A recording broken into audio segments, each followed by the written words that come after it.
Hello. If you are new, my name is Court Normandin. I am an illustrator, comic maker, writer, painter, blah, whatever. And as you can maybe guess by the title, if I'm planning on titling this the way that I was thinking, as of about a week ago, I quit my full time job to focus on art. Yay! It's not as glamorous as that sounds. I feel like usually the impetus for when someone titles a video in that way, it's the implication is that the art stuff is doing well enough to justify leaving their job. For me, as of this moment, it's complicated. All right, we're gonna get back there, but the reality of it is a bit more mundane and more universal, and it's basically just that I literally could not do my job anymore. So I quit. And that sounds kind of dramatic. And the truth is, the feeling was pretty dramatic. Um, I was working, I'm going to keep this kind of broad. I don't want to like dox exactly like who I was working for, of course, but I was working as an administrative assistant for a department at a university, not the one that I went to, because I went to an art school that doesn't really do that kind of thing. Um, and yeah, it was really bad. Um, and also, we're going to be painting in this video. I didn't really mention that. I'm going to be cutting between me talking and the painting that I did. I already posted this painting on my other social medias, but this is the third one of a series that I've been calling In Transit, where it's people I see while waiting for the bus. I started this series while I was working at that job because I was taking the bus a lot. Um, I'm based in Portland, Maine, and the job that I was working was not in Portland necessarily, so I was taking like basically 90 minutes. No, that's dramatic. Like 60 minutes of bus every day because I had to like walk to catch a bus to catch another bus every and vice versa, the reverse way. Uh, and so, yeah, I was spending a lot of time on the bus. I did a lot of reading. That was nice. Yeah, I was just uh, kind of getting caught up in these people that I was seeing. And this is one of them. Uh, I don't know who this person is, but I saw them as we were waiting for the bus outside. Uh, and I was so struck by their posture. It's kind of an immediate posture checker. Uh, make sure to straighten your spine at home, dear viewer. But yeah, like I wish I could say I was exaggerating the line that I was seeing, but I like it was this kind of perfect diagonal y equals mx plus b type shit that I was seeing this person. And I was just so struck by it that I had to draw them. And also I think it's not just the phone posture, but the way that their bag almost becomes like part of their body. It's like this continuation of form uh, that I just thought was so interesting. And like the dramaticness of their face kind of pointing down. Yeah, and like their hair, I was so enamored that I did take like a creeper photo. I've since deleted it because I was only looking at it like during the sketching phase because it's not about it's in response to the surveillance like record everything and post it on TikTok, panopticon type social culture that we live in now. We live in a society or whatever. Um, so like these paintings are in response to that and the kind of ways that we uh when we look at someone like a stranger, we're automatically kind of making up stories about them, or like we're ascribing meaning to things that maybe don't have meaning. And so that is what this was inspired by, or this whole series was inspired by. Even though the first finished piece that I did was that one with the orange shirt and the headphones, which you could see me work on in another video. I'll pop up a card. But the actual first one that I wanted to draw, and I still want to. I drew them, but I didn't actually draw like the exciting part. It's this person that I used to see. I think they must have worked at a grocery store or something, but they have this ridiculous tattoo sleeve that's like it has like Mario characters and it has the Rugrats logo and like that plus like I don't know, just like their head like I was just like, who is this guy? Like, who is this person that I'm spending this, mutual time with on the bus? And so, yeah, they're kind of like morally nuanced paintings because it is like in order to do them I do have to kind of like take creeper photos, but hopefully by the end there's enough obfuscation from my bias as a painter and like image maker, and also with like whatever I thought was interesting about the person that I'm seeing, that obfuscates it enough to where it is, it's kind of that Magritte, pipe shit. It's not actually them. It's a representation of what I thought they looked like in this photo that I took. So, anyway, all that being said, yeah, I kind of was not exaggerating this drawing in particular. This is like basically the image that I took, which is shocking in its own right, but also it's like chill or whatever. I'm sure, it was like a very sunny day, so I think the reason why they were at this posture is because of the weather condition. They were just like trying to guard the phone from the sunlight so that way they could actually like see their screen. Um, but it does just create this like very fascinating shape.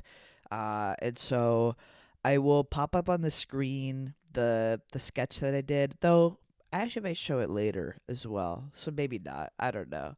But yeah, I did kind of a preparatory drawing first to kind of figure out exactly where I wanted the crop to be. At first, I thought I wanted this piece to be portrait instead of landscape.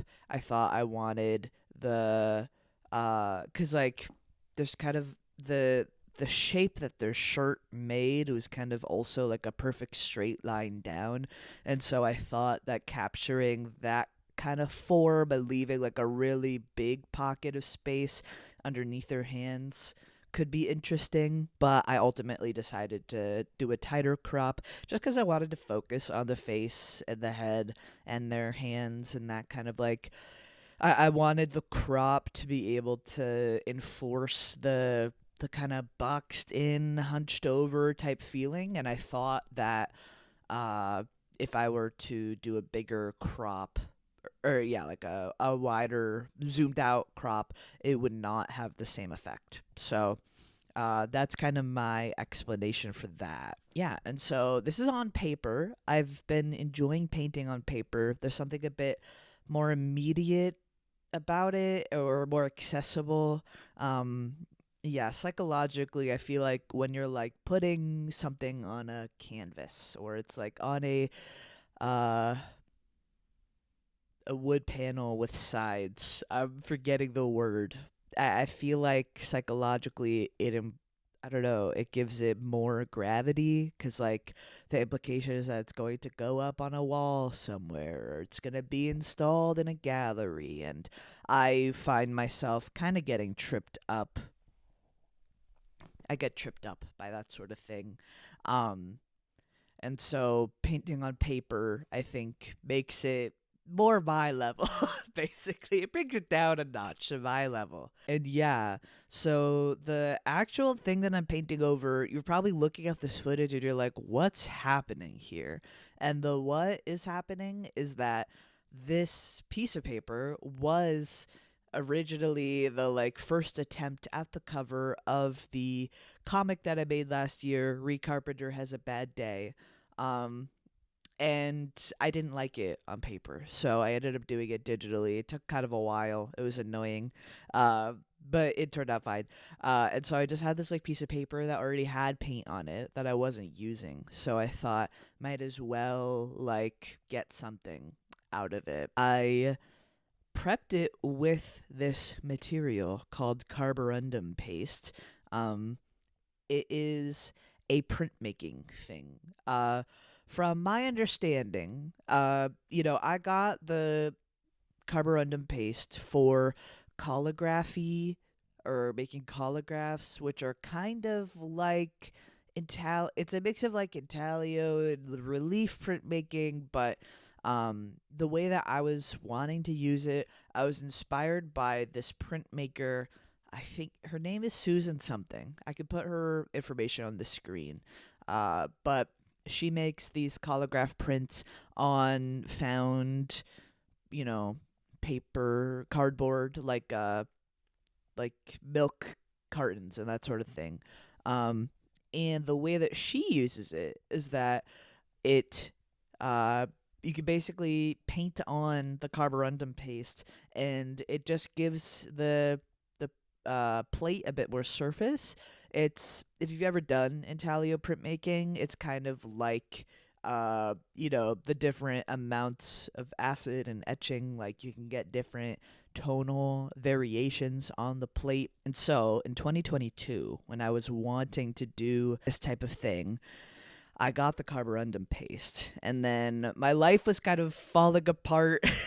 And also, I realized that I did not really like doing the printmaking that much, in that specific type of printmaking. So I didn't. It stayed dormant in my life for like 2.5 years. I kept on to it because it was like $10 or something, so I didn't want to like throw it out. But I yeah, I wanted to find a way to use it.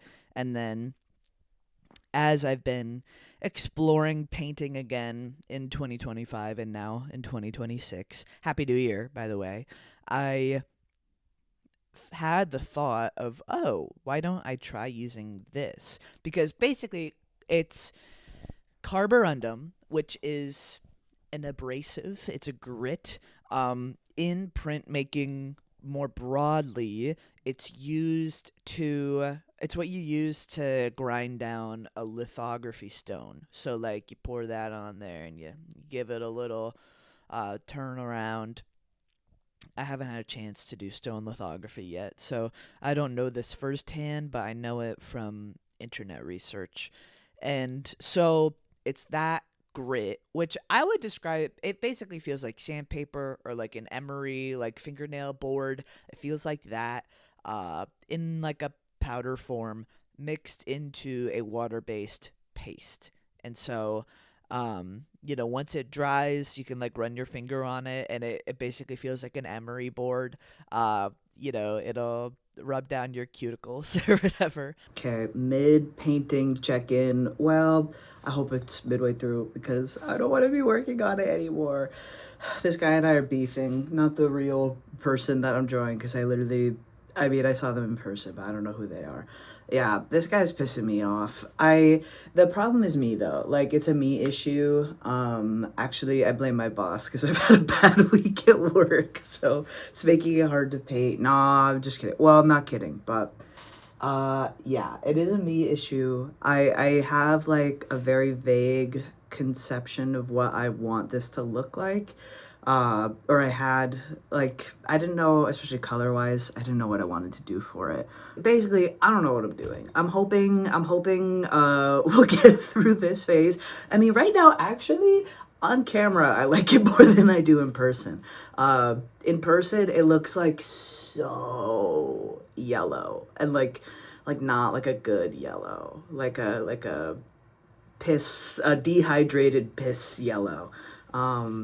I'll show you the mock-ups I made because I have them now. I have two. There's I might have to insert the picture, but there's this one which is more green, and then this one which is more yellow, and I think I do like this one more. I also think the issue was the only yellow that I have basically is like lemon primary yellow. So we have the ochre, the yellow ochre. For some reason, I didn't have this in acrylic yet. So here she is. And then I also got a sample of Naples yellow green, which is like this kind of gross. I mean, actually, it matches my kitchen wall, honestly. But it's like a gross, kind of pussy color in person. And I was kind of obsessed with it. I think it'd be useful for this. But I wasn't sure if I'd actually like the paint. Though, honestly, it's kind of a ripoff because this little guy, $3 for 20 mils. This guy, $7.50 for 120 mils. So basically, like, barely double the price, but like 6 times the product. Yeah, basically, don't support small business. Just kidding. Anyway, and so I used that.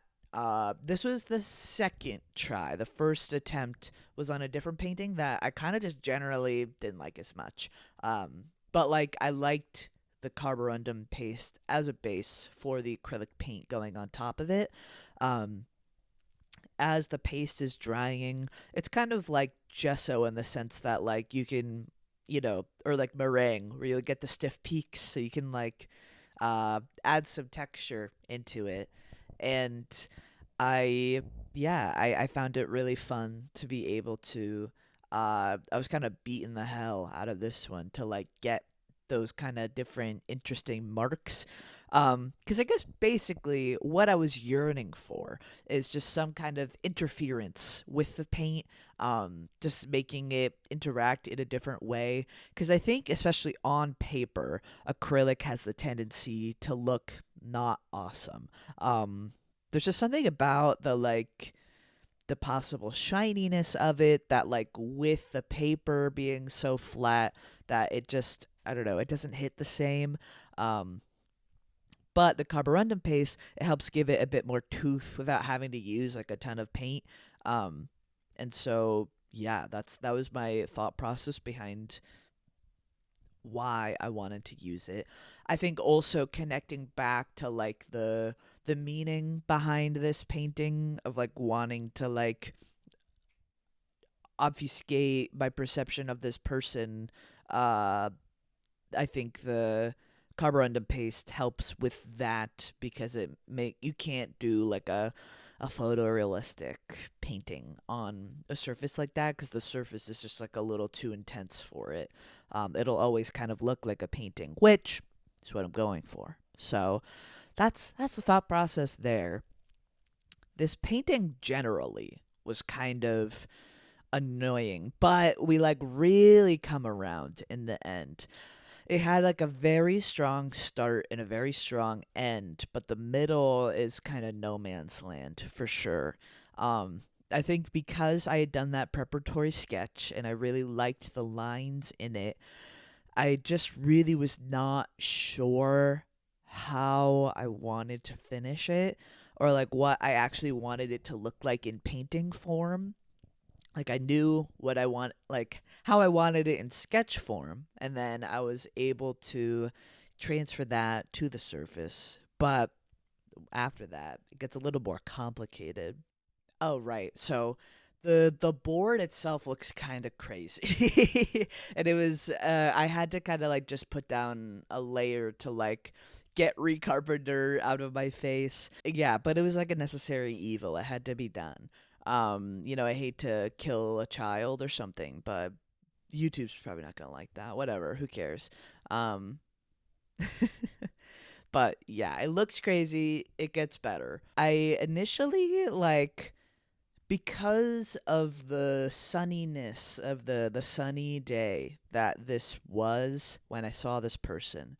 I thought, I mean, initially you'll see slash and or saw. I did like kind of green, like blues and greens at first, and this was mainly because of the technique that I used for the underdrawing. I did it with colored pencil, and I learned this technique from Instagram mutual. Pretty sure it's Everybody Wants Somebody. I can put their stuff on the screen, but if you kind of know what color you want the background or like the underpainting to be, you can use that color as like your initial rough sketch, and then a opposing like complementary color, probably a little bit darker, as the outlining like final sketch color. And then once you put that underpainting on, the like rough sketch will kind of disappear into that underpainting, and the more finalized lines will show up, which is great. It's good technology. So shout out to them. That's who I learned it from. And I think it did work out well here.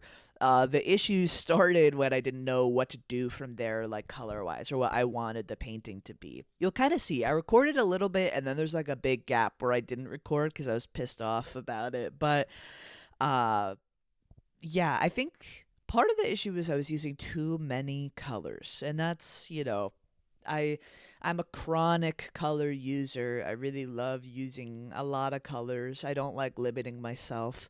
Um and I think most of the time I can make it work. But then there are times like this where it was just too much. It wasn't telling a story, right? It was just too, the amount of colors were defeating the, it was distracting basically.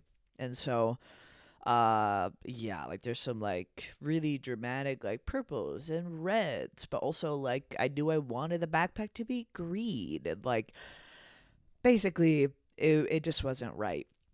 And so then I'll end up kind of doing a like pee pee poo poo pass on it for some reason. It was like very yellow and brown.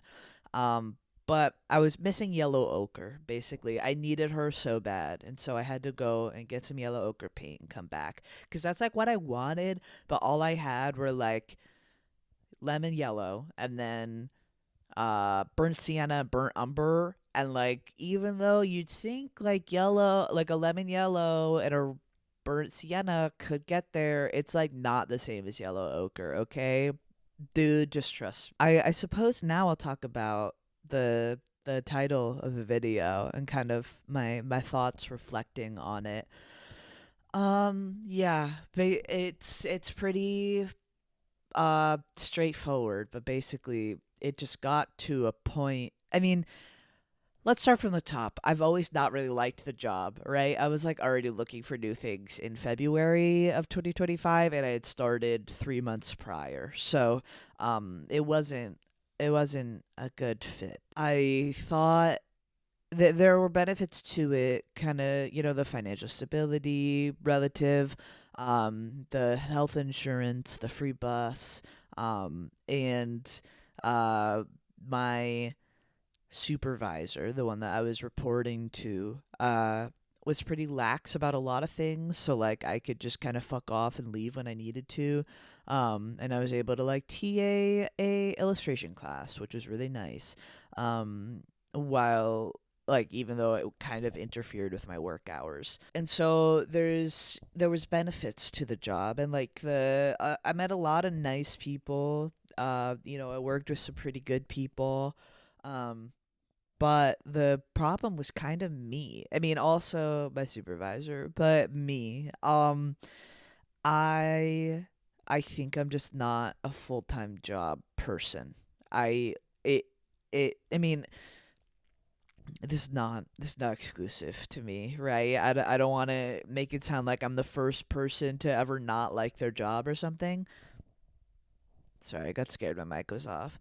Uh but it just kills every part of my soul and being, and like I can't fucking do anything. Like it's just too much, and like it's too, I just I and it's tough cuz like the actual mechanical work aspects, like I would say 70% of the job like I excel at. It's when it's like I'm having to like talk to this other person over here, coordinate this thing. Like the kind of breaking point for me in the past month was that um I was having to coordinate like on-campus interviews for this position that's being, hired for. And so I had to like talk to the dean and the provost and blah blah blah blah blah. It's just like it is way too complex of a task, and my boss wasn't helping me, but also like I just couldn't fucking do it. Like it got to a point where like I was literally sick. Like it was making me nauseous. I couldn't breathe. I was trembling, and it was just like that all day, every day. And like doing the job didn't help. Distracted myself didn't help. It was interrupting my sleep. Like it was just like, and the ultimate truth of it was that I was making like $19 an hour. And so I was like, this isn't fucking worth it, man. Yes, is like I am glad now sitting here that I did it, because I actually have a bit of savings to be able to like coast for a couple of months, which is nice. But yeah, it was like I like could not fake it anymore. Um, but I made a comic last year called "If My Boss Sees This, I'm Just Kidding," which I made in one work day while I was at work with stuff I had at work about how I don't like work. Work, work, work. Who am I, Rihanna? Anyway, I after showing it to my therapist because he was just curious, he wanted to read it. He read that and the autobio comic I made in 2024, Oh Huh, which I had made to raise funds for my top surgery. Um, he pointed out to me that the work one was equally about dysphoria as much as like the gender dysphoria comic that I made. And I thought that was really interesting, and I hadn't like it is very clear to me now, but I hadn't like articulated it in that way. And in relation to the gender dysphoria, once I realized the depth of which it was affecting my daily life, I like did something about it. I started tea, like, I did these things to try to make myself feel better in my own skin, which I've generally been successful. And so I realized, like, why am I not doing this for this thing that's fucking killing me? Like, that is affecting me so badly. And so I quit. That's the conclusion. It's a privileged position to be in, right? I want to acknowledge that. I think, especially if you have like pets or kids or a car or just like other bigger expenses, it is not as you're probably not as likely to be able to like just drop it on a dime and leave. But right now I'm waiting to hear back from grad school. I'm planning on making more videos about that, but I applied to some MFA programs. So right now I'm waiting. I'm in the freak out waiting period. And I if like worst comes to worst, I fortunately have like a good relationship with my parents, and they would let me, crash at their place while I get back on my feet. So I am taking this period to like lock in and like do as much art stuff as I can and really try to make it work, and then see how it goes from there. And so, if you, dear viewer, want to support me in that, A, first of all, you're not required to, but B, if you want to, the free thing that you could do is you could like this video and subscribe and comment on it and go watch some of my old videos. Don't watch any of the like really old ones. I think I'm in a private. I saw like a thumbnail from when I uploaded in 2022, and I was like, holy fuck, who is that? Like, that's not me. But yeah, if you could do that, it would be really great because I would love to get monetized here. That would be. I mean, obviously, it's not going to be crazy money, and especially not right away, but it would be helpful. So that would be great. If you want to more monetarily support me, I have just updated my website. I moved my site to WordPress. And so I have an online shop again. And so if you've been waiting to buy some comics or some stickers, now is your time. The time is now. That comic that I just described, If My Boss Sees This, I'm Just Kidding, that is on there, both in digital and physical form.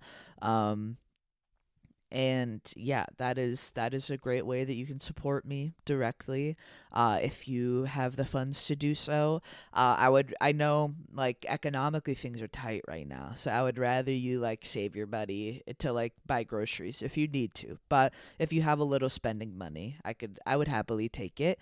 Um, and also, I am going to be launching a Kickstarter for printing Saints for Girls Volume 1, which will encapsulate the comic I made last year, Reed Carpenter Has a Bad Day, with a new comic in one 60-page, glorious book. Um, and because I want to print it a little bigger, and it's the longest comic I've ever printed, that's why I'll be doing the Kickstarter. So I'll talk about that more in the upcoming future. It's gonna be pretty quick. It's gonna be like launching at the end of January. So keep an eye out for that, basically. Um, but beyond that, enough shilling. This video is sponsored by me. Uh, yeah, but with this painting, I think it encapsulates the idea of the only way out is through, and kind of like fighting your way through the painting. Um because I think the struggle of not knowing exactly what I wanted to do with it did make it better in the end, because I think by the end of it I was so sick of it looking the way that it did that I was willing to take some bigger risks about like how exactly it looked. And I think it turned out really great because of it. I am warmed by the fact that the sorry, my friend is texting me right now. It's not. Yeah, okay. We're like hanging out later, but they're texting me now. Come on, Andy. Hi. Also, if you're watching, but I was warmed by how positive a response it's gotten on Tumblr and Instagram. Because you never know. Sometimes like, uh, it's tough being the fan art guy posting original work, but I have gotten to the point, I think, where like people care about both, which is nice. Thank you for that. Yeah, and like I made this part of like why I was doing so much painting last year is because I was preparing my portfolio for grad school. And the funny thing is that I ended up not really applying to any painting or drawing programs. I only applied to three. Um, I want to make a separate video about the whole grad school thing, so I won't talk about it too much here. But they were like illustration comic programs, so um, yeah, they were not painting drawing programs, so I didn't really need the paintings or the drawings. Basically, because of my job and the way it was affecting me, and just the year that it was last year and everything. I feel like I did not have a strong enough portfolio, or like a coherent enough portfolio to get into some of these like competitive programs I was looking at. So I decided to just like save my money and not apply this year, see how it goes this year, and then, if I need to apply round two, I can cast a wider net with some of this painting work. But yeah, I mean, in terms of like aspirations for what I want my artistic practice to be, um, I really I want to keep making things. Sorry, that's not a great sentence. I feel like I'm at a better place in terms of like making and its connection to finance and that sort of thing. I've kind of been drawing lines in the sand of like, or at least, current lines about what feels good to me and what doesn't. Um so I I feel good about, making comics and like that sort of thing that people can spend time with. I think like I've thought about maybe doing like some sort of quarterly thing. I kind of miss the postcard club that I had, but I just like, rationally, like, do you need 12 postcards or stickers in a year? I don't know. And so I think maybe doing something quarterly, like a quarterly zine thing could be fun. That's on the back burner at the moment. But I also I want to do more writing, so both comic writing and prose writing. I want to write, like, I want to finish a manuscript this year. That's kind of my big creative New Year's resolution. Beyond just like surviving. And yeah, I want to be active here. Um, I I would like to try streaming. I don't know if I'll really like doing it, but I did figure out how to connect my iPad to my computer on OBS. So that's like step number one. Now I just need to figure out the other stuff. I did also like finally upgrade my computer so it can handle some beefier tasks going on. Um, and yeah, I you know, kind of realized that in some ways I was lying to myself when I was working at the job I was at. I would rather be less financially stable and trying to make this thing work versus having a little bit more stability and feeling like completely soul crushed. And obviously that's like a privileged position to have. We'll see how I feel. Like I'm gonna take it like a year at a time, right? Like when I got this full time job, I had been freelancing and working part time at a paint bar, and uh, the inconsistencies of that, both like hourly and financially, were stressful for me. And so I thought, it's been a while since I had a full time job. Let's try finding one, see how that goes. Worst mistake of my life. No, I'm just kidding. It gave me some good fodder for like comics and paintings. But yeah, it just wasn't worth it anymore. Or at least that one wasn't worth it. Maybe once I get the MFA, like I want to be able to incorporate like teaching or like curatorial work into the fold of like what I'm doing. Um, but I just like need to be making art. I am not myself when I'm not connected to art. I've realized. And it's tough because like I have a hard time with correlating my self-worth to like the amount of art that I'm making. And so like last year, like down the gutter, even though I made a lot of stuff, like I made a lot of paintings, I made two comics, like there's stuff that I was making. But um I think I've realized that like I obviously have more self-worth than just like my productivity. Like I have other things that I care about, of course. But at the same time, like art and art making is so intrinsic to who I am as a person that pretending that it's not is like not good. Basically. The most eloquent statement ever. But yeah. Um that's about it from me. I guess I'll finish talking about the painting. My favorite part of the painting is the arm closest to us going into those hands. Like that's chef kiss in there. I still don't like love the face.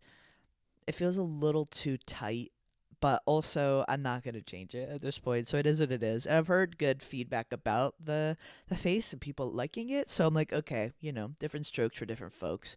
I also really do like how the backpack turned out. They had this like cord in like their like this little like pearl strand chain cord in their bag and these pencils that I had a good time depicting.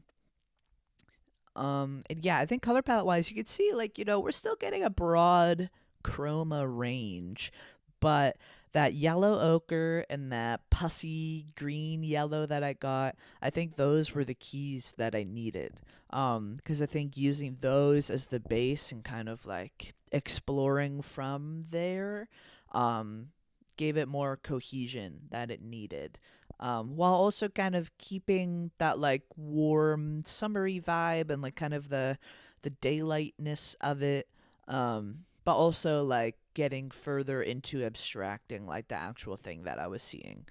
um so yeah, thank you for watching.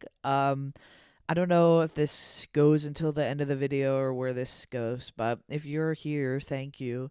um and I want to be here for you too. I will be here. I was grinding like updating my website, and I'm going to be grinding working on this bonus comic for Saints for Girls, which I'm planning on recording some of the process of. Uh, and yeah, thank you. I will see you next time. Be well. Happy New Year. Take care of yourself. Until then. See ya.